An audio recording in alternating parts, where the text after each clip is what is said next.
Hello दोस्तों, कैसे हैं आप। आई एम ड्रैगन एम्पायर की एपिसोड 2 के साथ हाजिर हूँ। एपिसोड की शुरुआत में हमें दिखाया जाता है कि वो जो मॉन्स्टर होता है वो जियांग के मुंह के ऊपर चढ़ चुका होता है और वो जियांग की बॉडी के अंदर जाने की कोशिश कर रहा होता है। और फिर तभी हमें वहाँ पे बहुत ज्यादा ब्लड दिखाया जाता है और उसके बाद हमें कुछ समय बाद का सीन दिखाया जाता है जहाँ पे जो जियांग होता है वो उल्टिया कर रहा होता है क्योंकि वो मॉन्स्टर उसके अंदर चला जा चुका है। जियांग अपना मुंह साफ करते हुए कहता है कि ये कितना अजीब सा क्रिएचर था जो उस बॉडी के अंदर से बाहर आया और तुरंत ही वो मेरे अंदर चला गया। पर तभी जियांग अपने हाथ को फिर से देखता है और इस बार इसका जो हाथ होता है वो चमक रहा होता है। ये देख के साथ जियांग शॉक में होता है। अभी एक्चुअल में जो जियांग की बॉडी है वो धीरे धीरे स्पिरिचुअल एनर्जी को कंज्यूम करने लग चुकी होती है उस ड्रैगन की बॉडी में से। जियांग अपने मन में सोचते हुए कहता है कि अब मैं डायरेक्टली बिना कल्टीवेशन के ही इस ड्रैगन के अंदर से इसका जो ऑरा था वो मैं ऑब्जॉर्व कर पा रहा हूँ, वो भी सिर्फ इस मॉन्स्टर के कारण जो अभी अभी मेरे बॉडी के अंदर गया। अभी इतना सब देखने के बाद मुझे ऐसा लग रहा है कि मैं इन चीजों पे बिलीव ही नहीं कर सकता कि मैं मरने के बाद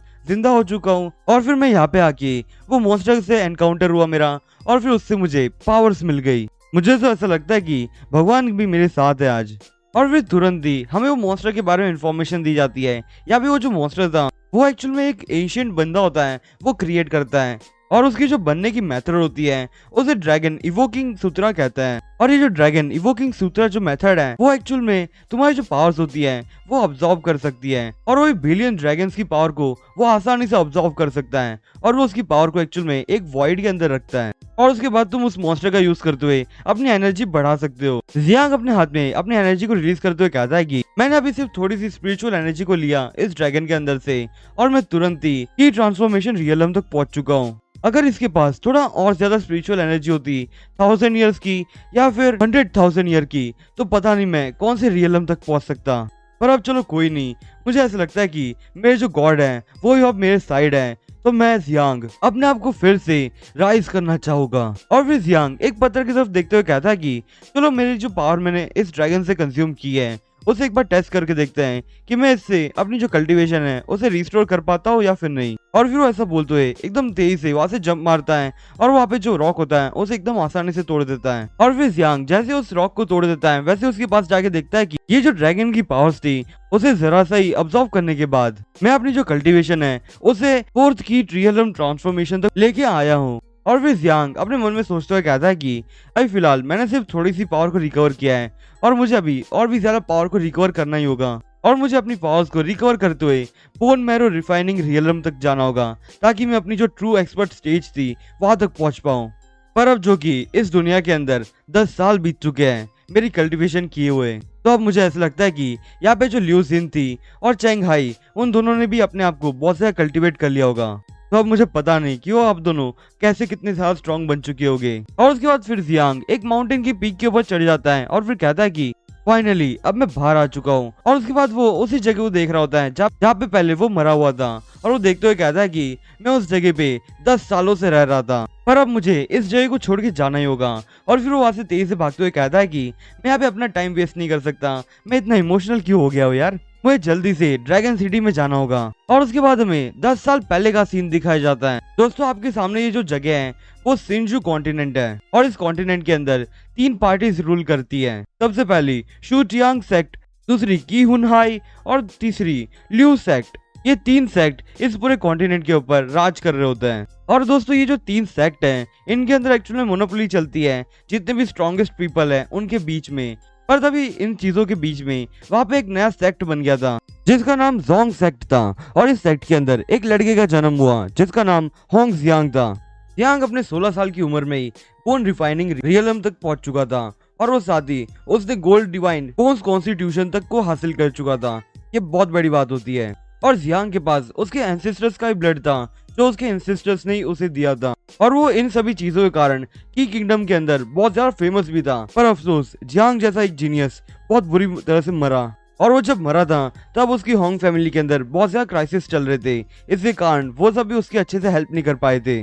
और उसके बाद हमें अगले सीन पे एक माउंटेन दिखाया जाता है जहाँ पे एक बंदा कुछ एनर्जी को रिलीज कर रहा होता है और वहाँ पे एक लड़की भी बैठी होती है जो उसे देखते हुए कहती है कि ये बंदा क्या करने की कोशिश कर रहा है। और फिर वो बंदा अपनी जो रिचुअल होती है उसे परफॉर्म कर चुका होता है और वो उससे कहता है कि अब तुम जाग सकते हो। और उसके बाद वो जो स्केलेटन पड़ा था वहाँ से कुछ एनर्जी बाहर आती है और तुरंत ही बोन्स और फ्लैश आ रहा होता है। और ये देख के जिसने इस चीज को कास्ट किया है वो बंदा बहुत ज्यादा खुश हो रहा होता है। वो बंदा हंसते हुए कहता है कि एक एंशिएंट डीमन गॉड की बॉडी को मैं समन कर पाया और अब मैं इसकी मदद से मैं कुछ भी कर सकता हूँ तो भी मैं चाहूँ। और उसके बाद हमें वो डीमन दिखाया जाता है जो अपने फॉर्म को ले रहा होता है और उसके बाद वो जैसे अपने कंप्लीट फॉर्म में आ जाता है वो एकदम बड़ा सा मॉन्स्टर दिखाया जा रहा होता है। और जिस बंदे ने इस डीमन को यहाँ पे समन किया है वो कहता है कि तुम्हारे पास एक डीमनिक बॉडी है और तुम्हारे पास जो स्ट्रेंथ है वो तो बहुत ज्यादा स्ट्रांग होगी और इसके कारण ही तुम मेरा सबसे खतरनाक हथियार हो। पर अब चलो तुम्हारे लिए मैंने सेक्रीफाइस का भी इंतजाम किया है तो अब तुम वहाँ पे जाके बहुत मजे कर सकते हो। वो लड़की उस मॉन्स्टर को देख के बहुत ज्यादा डर चुकी होती है और वो कहती है कि ये किस तरह का मॉन्स्टर है। तभी वो मॉन्स्टर अपने जो टेंटिकल्स होते हैं उसकी मदद से उस लड़की को पकड़ लेता है और फिर वो लड़की को अपने पास में ला रहा होता है ताकि वो उसे खा सके।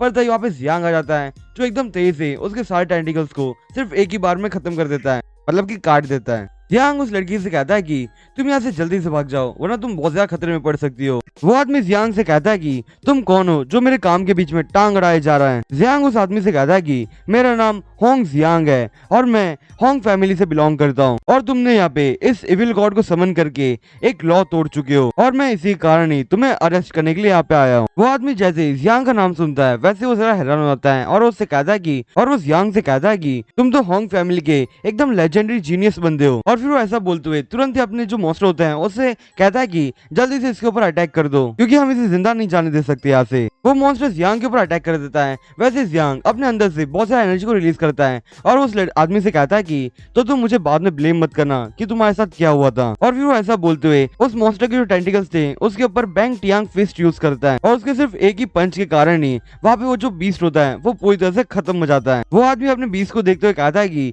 मैंने इस डीमन को इतनी मुश्किल से समन किया था और वो देखो यहाँ पे कितनी आसानी से मर चुका है। जियांग उस आदमी से कहता है कि तुम्हारा जो डीमन था जिसको तुमने समन किया था वो अब मर चुका है मैं तो भी तुम्हें यहाँ पे तुम्हें माफ कर सकता हूँ और तुम चुपचाप मुझे सरेंडर कर दो। वो आदमी एकदम गुस्से में आता है और उससे कहता है कि तुम मेरा जो डीमन है उसे वापस कर दो नहीं तो मैं तुम्हें मार दूंगा यहाँ पे। तभी वो जो लड़का होता है वो अचानक से रुक जाता है और हमें दिखाया जाता है कि उसके पीछे किसी ने उसको एरो से मारा होता है। ये देख के सारा जियांग भी हैरान होता है और तभी वहाँ पे दो लोग आ रहे होते हैं। तभी फिर हमें वहाँ पे चेंग हाई दिखाया जाता है जो जियांग से कहता है कि तुम फिर से यहाँ पे अकेले आ गए ना मिशन पूरा करने। लिu जिन जियांग से कहते कि क्या तुम्हें कहीं पे चोट लगी है क्या। जियांग बहुत ज्यादा खुश होते हुए कहता है कि तो तुम लोग यहाँ पे फाइनली आ गए, मुझे कोई चोट नहीं लगी है, तुम लोग मेरे बारे में कोई फिक्र मत करो क्योंकि ये जो बंदा है वो बहुत ज्यादा कमजोर है, वो मुझे इतनी आसानी से तो नहीं हरा सकता था। लिu जिन जियांग से कहते कि हमारी गलती हो गई, यहाँ पे हम लोग आने में ज्यादा लेट हो गए और तुमने यहाँ पे अकेले नहीं इस मॉन्स्टर को हरा दिया। पर यहाँ पे तुम बड़े कमाल के व्यक्ति हो क्योंकि यहाँ पे जो डीमन बीस्ट समन हुआ था